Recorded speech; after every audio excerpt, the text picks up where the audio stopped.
I hope you will be fine. Today I will start chapter number 5, Food, Health and Hygiene of class 5th, second part. Balanced diet. All types of food we eat do not contain all the nutrients in the same proportion. देखो जो भी हम food खाते हैं, हर एक type का जो हम अलग अलग फूड खाते हैं, तो उनमें जो न्यूट्रिएंट्स होते हैं वो एक सेम प्रोपोर्शन में नहीं होते. Some have more carbohydrates while some have more vitamins. ठीक है, कुछ जो फूड होते हैं उनमें बहुत ज़्यादा कार्बोहाइड्रेट ले लेते हैं बाज़ दफ़ा हम डाइट में, अब बाज़ दफ़ा हम बहुत ज़्यादा वाइटामिन्स ले लेते हैं.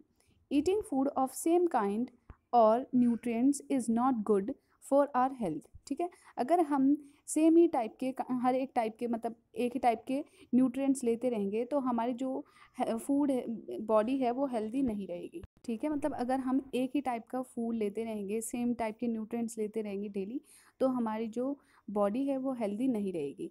We should take a balance diet. इसीलिए हमें अपने बॉडी को हेल्दी बनाने के लिए बैलेंस डाइट लेनी है. अ balance diet has all the nutrients in the correct proportion. ठीक है, बैलेंस डाइट किसको बोलते हैं? जिसमें हर एक न्यूट्रिएंट्स प्रेजेंट होते हैं, मतलब carbohydrates, fat, vitamins, minerals, protein वगैरह, लेकिन एक सही प्रोपोर्शन में. ठीक है, एक प्रॉपर प्रोपोर्शन में होना चाहिए. The food pyramid tells us what we should eat to make our diet balanced and healthy. ठीक है, इसमें आपको ये पिरामिड दिया हुआ है, ये बता रहा है आपको कि आपको अपनी डाइट में किस तरीके से मतलब अपनी डाइट को बैलेंस डाइट बनाना है और आपको अपनी बॉडी को कैसे हेल्दी बनाना है. ये पिरामिड दिया हुआ है फूड का. ठीक है, मतलब आपको क्या लेना है? कार्बोहाइड्रेट भी लेना है, ठीक है, फैट्स भी, प्रोटीन्स भी, वाइटामिन्स, मिनरल्स वगैरह वो सब लेने हैं, एक लेकिन सही प्रोपोर्शन में. Different coloured strip show different food group. ठीक है, आपको जो डिफरेंट कलर जो स्ट्रिप दी हुई है, देखिए यहाँ पे ये अलग अलग टाइप का आपको फूड बता रही है. ठीक है, अलग अलग ग्रुप का. जैसे bread, rice, wheat and corn are eating in maximum quantity. ठीक है, देखो सबसे नीचे है आपका पिरामिड में ये ब्रेड, मतलब जो कार्बोहाइड्रेट होती है, तो इसलिए आपको मैक्सिमम चाहिए, आपके बॉडी को मैक्सिमम कार्बोहाइड्रेट चाहिए, तभी ये पिरामिड में ज़्यादा दिया हुआ है. Milk and other milk product and meat are eaten in plenty. ठीक है, आपको जो मिल्क वगैरह है या फिर मिल्क के प्रोडक्ट हैं उसको खाना है प्लेंटी. ठीक है, food and vitamins, vegetable, fruits and vegetables are eaten daily. जो आपके फ्रूट्स हैं और जो वेजिटेबल्स वगैरह देखो यहाँ पे दिए हुए भी हुए हैं, उनको आपको डेली खाना है, क्योंकि उनके अंदर रफेज पाया जाता है जो हमारे फूड को डाइजेस्ट करने में हेल्प करते हैं. Fats, oil and sugar are eaten sparingly. ठीक है, जो फैट और शुगर वगैरह है उसको खाना है आपको किफ़ायत से. ठीक है, एक्सरसाइज एंड रेस्ट, मतलब आपको अपनी बॉडी को हेल्दी बनाने के लिए आपको चाहिए बैलेंस डाइट, जिसमें सही अमाउंट में न्यूट्रिएंट्स प्रेजेंट होते हैं, जैसे कार्बोहाइड्रेट्स, फैट्स, प्रोटीन, वो एक सही प्रोपोर्शन में होते हैं, तो उसको बोलते हैं balance diet. Rest and exercise. Besides a balanced diet, our body also need regular exercise and rest to be healthy. देखो अगर हम बैलेंस डाइट ले रहे हैं तो हमारी बॉडी को चाहिए कि वो प्रॉपर एक्सरसाइज करे और प्रॉपर रेस्ट करे, जिससे कि हमारी बॉडी फिर हेल्दी बने. ठीक है, एक मतलब बैलेंस डाइट ले रहे हैं हम और एक्सरसाइज रेस्ट वगैरह नहीं कर रहे, तब भी हम हेल्दी नहीं रहेंगे. Exercise make our bones and muscles strong. अगर आप एक्सरसाइज करेंगे तो एक्सरसाइज करने से हमारे जो बोन्स है और जो मसल्स वगैरह हैं, मांसपेशियां हैं, हड्डियाँ वगैरह हैं, वो स्ट्रॉन्ग रहेंगी. Exercise increase the flow of blood. और एक्सरसाइज करने की वजह से हमारा जो ब्लड है वो फ्लो होना उसका इंक्रीज हो जाता है हमारी बॉडी में. Exercise increase the supply of oxygen to our body.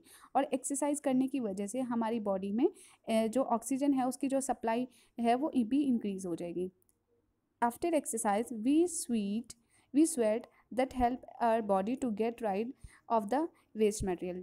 जिस टाइम पे हम एक्सरसाइज करते हैं उसके बाद हमारी बॉडी को बहुत ज़्यादा स्वेट आता है, पसीना आता है, और पसीने की वजह से हमारी जो बॉडी का जो वेस्ट मटेरियल है वो बाहर निकल जाता है. Exercise also increase the efficiency of our heart and improves the circulation of the blood. ठीक है, एक्सरसाइज करने की वजह से हमारा जो हार्ट है वो उसकी हार्ट बीट भी मतलब इंक्रीज़ हो जाती है, और जिससे कि हमारा जो सर्कुलेशन है जो ब्लड का वो भी इंक्रीज़ हो जाता है. Rest is also necessary for well being of our health. We should sleep at least 7 to 8 hours daily. ठीक है, हमें अपनी बॉडी को अगर हेल्दी बनाना है तो हमें रेस्ट भी बहुत ज़रूरी है. जैसे कि फूड हमारे एक बेसिक रिक्वायरमेंट है, तो वैसे रेस्ट भी हमारी बॉडी के लिए, मतलब हमारी बॉडी को हेल्दी बनाने के लिए ज़रूरी है. हमें दिन में 7 to 8 hours एटलीस्ट सोना चाहिए. Disease. An abnormal condition that affect the function of our body is called a disease. जब हमारी बॉडी प्रॉपर फंक्शन नहीं कर पाती, उसमें कुछ अफेक्ट हो जाते हैं, कुछ एबनॉर्मल कंडीशन आ जाती है, तो उसको बोलते हैं डिसीज़, मतलब बीमारी। Disease are of two types. जो डिसीज़ होती है बीमारी वो टू टाइप्स की होती है। कम्युनिकेबल, जो एक दूसरे से फैलती है उसको बोलते हैं कम्युनिकेबल, और जो एक दूसरे से नहीं लगती उसको बोलते हैं नॉन कम्युनिकेबल डिसीज़। उसके बाद एक कम्युनिकेबल डिसीज़, पहले इसको एक्सप्लेन कर रही हूँ। Some disease can spread from one person to another, these disease are called communicable disease. जो डिसीज़ हमें एक अनहेल्दी पर्सन से हेल्दी पर्सन को जो स्प्रेड होती है, लगती है, फैलती है, उसको बोलते हैं communicable disease. These disease are spread by tiny organism called germs. ठीक है, जो हमें बीमारी फैलती है एक दूसरे से, तो वो किसकी वजह से फैलती है? जर्म्स की वजह से। There are 4 types of germs. 4 types के जर्म्स होते हैं, जैसे बैक्टीरिया है, प्रोटोजोआ, वायरस एंड फंजाई। ठीक है, जैसे कि एक कम्युनिकेबल डिसीज़ है कोविड जो 19 है, वो एक क्या है? कम्युनिकेबल डिसीज़ है। Bacteria can cause disease like typhoid, tuberculosis, cholera and plague. ठीक है, जो बैक्टीरिया से होने वाली जो बीमारी है वो है टाइफाइड फीवर होता है, ट्यूबरक्लोसिस जो टीबी होती है, कॉलेरा हैजा होता है, और प्लेग्यू होती है। ठीक है, protozoa can cause disease like malaria and dysentery. जो प्रोटोजोआ से होती है बीमारी वो क्या है? मलेरिया और एक डाइसेंट्री। ठीक है, जो मतलब पेचिस वगैरह हो जाते हैं। उसके बाद है virus. Virus can cause disease like common cold, chicken pox, measles and mumps. ठीक है, जो वायरस से बीमारी होती है वो जैसे कॉमन कोल्ड हो गया, चिकन पॉक्स, ये चेचक हो गई, ये सब वायरस की से होने वाले डिसीज़ हैं। उसके बाद है fungi. Fungi can cause disease like ringworm disease and athlete's foot. ठीक है, जो फंजाई से जो डिसीज़ होती है, जैसे कि वो रिंग वॉर्म, दाद वगैरह हो जाते हैं, जो स्किन, जो ज़्यादातर स्किन डिसीज़ जो होती है वो फंजाई से होती हैं। ये फुट एथलीट्स, ये सब क्या है? फंजाई डिसीज़ है, मतलब कम्युनिकेबल डिसीज़ है, वैसे भी एक दूसरे से लग जाती हैं। उसके बाद है नॉन कम्युनिकेबल डिसीज़, जो हम एक दूसरे से नहीं लगती, वो क्या है? Non communicable disease. Non communicable disease do not pass from one person to another. जो नॉन कम्युनिकेबल डिसीज़ है वो एक पर्सन से दूसरे पर्सन को नहीं लगती। For example, heart disease, diabetes, failure of kidney and deficiency disease. जैसे कि हार्ट अटैक हो गया, हार्ट डिसीज़ जितने भी है, डायबिटीज़ वगैरह, वो सब कैसी है? नॉन कम्युनिकेबल डिसीज़, मतलब एक दूसरे से नहीं लगेगी। How do communicable disease spread? जो कम्युनिकेबल, जो एक दूसरे से, एक पर्सन से दूसरे पर्सन में जो लगती है बीमारी, वो कैसे स्प्रेड होती है, कैसे फैलती है? वाटर से, एयर से, फूड वगैरह से। Communicable disease are spread by air, water, food and by the direct और इनडायरेक्ट कॉन्टेक्ट। ठीक है, जो कम्युनिकेबल जो डिसीज़ होती है वो स्प्रेड होती है, एयर से भी फैल सकती है, वाटर से भी, फूड से भी, या फिर हमने किसी को टच किया तो उससे भी फैल सकती है। Disease like common cold, measles, influenza are spread by air. ठीक है, जो हमें कॉमन कोल्ड हो जाता है, मीजल्स खसरा हो जाता है, इन्फ्लुएंजा नज़ला हो जाता है, तो वो किससे फैलता है? हमें एयर की वजह से। अगर किसी ने हमारे ऊपर स्नीज किया तो उसकी जो वाटर ड्रॉपलेट्स हैं वो एयर, जब हम उसको इनहेल करेंगे, सांस लेंगे, तो उसकी जो जर्म्स वगैरह हैं वो हमारी बॉडी में एंटर हो जाएंगे बाय एयर। वैन वी कफ और sneeze it spread germs in air. जिस टाइम पे हम खांसते हैं या फिर छींकते हैं, तो जो वाटर ड्रॉपलेट्स हैं, उनके जो जर्म्स है, जो उसके अंदर जर्म्स प्रेजेंट होते हैं, वो एयर में जाएंगे। The germs are taken by healthy person while breathing and make us sick. और फिर जब वो जो हेल्दी पर्सन है, जब वो उसके पास में बैठा हुआ, जब वो सांस लेगा, तो वो जो जर्म्स है वो उसके अंदर चले जाएंगे सांस लेने की वजह से। ठीक है, तो उसकी बॉडी में जो जर्म्स है वो एंटर हो जाएगा by air. Disease like cholera, typhoid, jaundice are spread by infected food and water when we consume it. ठीक है, जैसे कि कॉलेरा हैजा हो गया है, ठीक है, टाइफाइड फीवर हो गया, जॉन्डिस पीलिया हो गया, तो ये सब किसकी वजह से होता है? अगर हम कोई इन्फेक्टेड फूड ले लें या फिर पानी पी लें। ठीक है, flies sitting on the garbage carry germs with them. ठीक है, अगर कोई किसी गार्बेज पर, किसी कूड़े कचरे पर कोई फ्लाइज बैठी है, ठीक है, और वो आके फिर वापस फूड पे बैठ जाए और फिर हम उसको खा लें, तो फिर क्या है? वो हमें हो जाएगा ये मतलब जो जॉन्डिस या टाइफाइड वगैरह। They sits on the uncovered food and leave germs on the food. देखो सबसे पहले जो फ्लाइज है वो कहाँ पर बैठी, गार्बेज पर, वो जो कूड़ा वगैरह है, जो कचरा है वहाँ पर बैठी, तो उसके पैरों पे जो जर्म्स वगैरह हैं वो फिर किस पे बैठेगी, फूड पर जो अनकवर्ड है, मतलब जैसे फूड रखा है वो ढका हुआ नहीं है और उसके ऊपर बैठेगी, तो जो जर्म्स हैं वो फूड पर आ जाएंगे और फिर उस फूड को जब भी खाएंगे, when we eat this food it make us sick, और जब उस फूड को कोई भी खाएगा तो वो बीमार पड़ जाएगा। When we drink dirty water, अगर कोई भी गंदा पानी पिएगा, it cause disease like diarrhoea and dysentery, तो उसको पेचेस वगैरह लग जाएंगे, ठीक है, जो लूज मोशन टाइप होता है। Disease like measles, chicken pox and many skin disease are caused by direct contact. देखो जैसे कि मीजल जो खसरा होता है, चिकन पॉक्स जो चेचक वगैरह होती है, या स्किन जो डिसीज़ होती है वो डायरेक्ट कॉन्टेक्ट से हो जाती है। जैसे कि अगर किसी को दाद वगैरह हो रहा है या खुजली हो रही है और हमने उसको टच कर दिया तो हमें भी हो जाएगी, जर्म्स जो है वो एंटर हो जाएंगे। If we use the clothes and any article of sick person, germ present on them transfer in our body.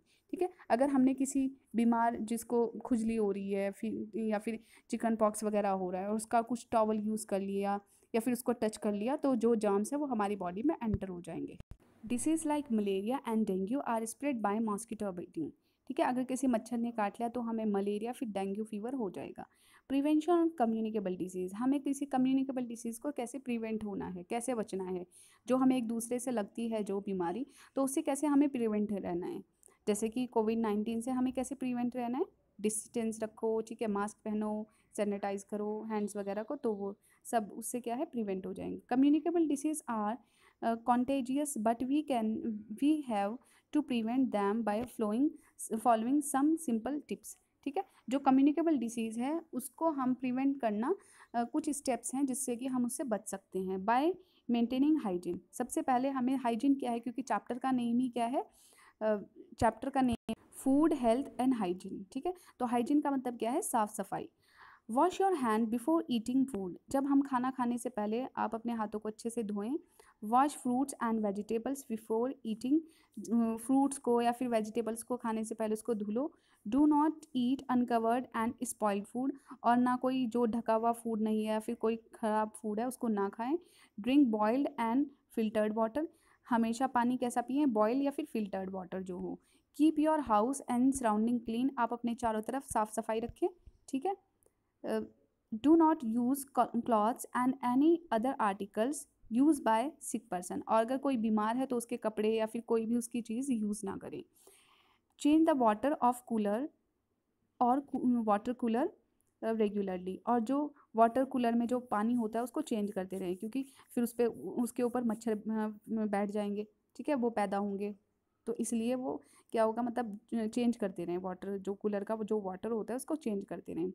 Remove the collected dirty water, और जहाँ पर पानी इकट्ठा हो रहा है तो उसको वहाँ से मतलब स्टेगनेंट वाटर ना हो कहीं पर भी, उसको मतलब रिमूव कर दें, जिससे कि वो पानी कहीं पर भी रुके ना। जब पानी रुकेगा तो मॉस्किटो जो है वो वहाँ पर ब्रीड करेंगे। Mosquito breed in stagnant water and cause disease, जहाँ पर भी पानी जो है वो स्टेगनेंट हो गया, अगर कहीं पर वो जो वाटर है वो स्टेगनेंट हो गया, रुक गया, ठीक है, तो वो क्या करेगा, मच्छर वहाँ पे पैदा होंगे और फिर वो डिसीज़ कॉज करेंगे। बाय वैक्सीनेशन, टीका लगवाना, vaccination is the best way of preventing communicable disease. अब अगर हमें किसी कम्युनिकेबल डिसीज़ से प्रिवेंट होना है तो उसके वैक्सीनेशन किए जाते हैं, जैसे कि कोविड-19 का वैक्सीनेशन किया जा रहा है, तो vaccine of cholera, typhoid, tetanus, polio, mumps and hepatitis B are available. ठीक है, जो वैक्सीनेशन है वो इन सब चीज़ का वैक्सीन अवेलेबल है, जैसे कॉलेरा हैजा का, टाइफाइड फीवर का, टेटनस का, पोलियो का, ये सब। These vaccine kill the germs of those disease, in disease का जो जर्म्स अगर हमारी बॉडी में रह भी जाए, एंटर हो भी जाए, तो ये वैक्सीन जो है वो उस जर्म्स को किल कर देते हैं। डेफिशिएंसी डिसीज़, बहुत ऐसी डिसीज़ हैं जो किसी ना खाने की वजह से हो जाती है, जैसे कि अगर हमें प्रॉपर विटामिन ए नहीं मिल रही है, विटामिन बी नहीं मिल रही है, तो हमारी बॉडी में बीमारी हो जाती है। Disease that are called by the deficiency of any nutrients in our body are called deficiency disease. कुछ ऐसी बीमारी हो जाती हैं जो हमारी बॉडी को प्रॉपर न्यूट्रिएंट्स ना मिल पाएँ, तो उससे हमें कौन सी बीमारी हो जाती है, डेफिशिएंसी डिसीज़, मतलब फूड सब्सटेंस की या न्यूट्रिएंट्स की कमी की वजह से हमें डिसीज़ हो जाती है। देखो जो हमारी डिसीज़ है वो है night blindness. In this disease person can not see properly in dark, देखो इस बीमारी में जो इंसान है वो डार्क एरिया में नहीं देख सकता प्रॉपरली, मतलब अंधेरे में। It is caused by the deficiency of vitamin A. अगर विटामिन ए उसको फूड में ना मिले तो उसको क्या हो जाएगा, नाइट ब्लाइंडनेस हो जाती है। इसके बाद स्कर्वी, ये क्या है, स्कर्वी का एग्जाम्पल है। In this disease the person gums are bleeding and have swelling in joints. ठीक है, जो पर्सन के जो गम्स होते हैं, जो मसूड़े हो जाते हैं, वो फूल जाते हैं, स्वेल हो जाते हैं और उनके अंदर से खून निकलना शुरू हो जाता है। और ये किसकी वजह से होते हैं, डेफिशिएंसी ऑफ विटामिन सी। ठीक है, उसके बाद है beriberi. In this case, in this disease the person lose weight, affect the growth of body and function of nerve system. It is caused by the deficiency of vitamin B. इसमें क्या होता है, berry berry में जो person है उसका wait, जो वज़न है वो कम हो जाता है, उसकी प्रॉपर ग्रोथ नहीं हो पाती, मतलब पूरा वो उसकी ग्रोथ नहीं हो पाती, और जो उसका नर्वस सिस्टम है वो काम नहीं करता प्रॉपर, और वो किसकी वजह से होती है, विटामिन बी की वजह से। उसके बाद है रिकेट्स। ये रिकेट्स की एग्जाम्पल है। In this disease the persons bone become thin and brittle. ठीक है, जो पर्सन की जो बोन्स होते हैं वो बहुत पतली हो जाती हैं और ऐसे ब्रिटल हो जाती हैं, और ये किसकी वजह से होता है, विटामिन डी की वजह से हो जाता है। उसके बाद है अनेमिया, जो खून की कमी हो जाती है। In this disease the person became pale and feel tired regularly. देखो इसमें जो पर्सन की जो स्किन हो जाती है वो पेल हो जाती है, और वो मतलब पूरे येलो येलो सी हो जाती है, और वो थकान महसूस करने लग जाता है एकदम से, और वो किसकी वजह से होती जाती है, डेफिशिएंसी ऑफ आयरन। ये मिनरल्स की वजह से होती है। ठीक है, हमारा जो आयरन है वो क्या है, एक मिनरल है। उसके बाद है osteoporosis. In this case the person bones become weak, it is called by the deficiency of calcium. और जो पर्सन की जो बोन्स वगैरह है, जो हड्डी वगैरह है, वो बहुत कमज़ोर हो जाती हैं, और इसमें किसकी वजह से होती है वो कमज़ोर, क्योंकि कैल्शियम की वजह से। अगर कैल्शियम उसको फूड में ना मिल पाए, मतलब दूध वगैरह ना पी पाए, तो उसको ये वाली बीमारी हो जाएगी। उसके बाद एक ग्वाइटर। ये क्या है, ग्वाइटर का एग्जाम्पल है।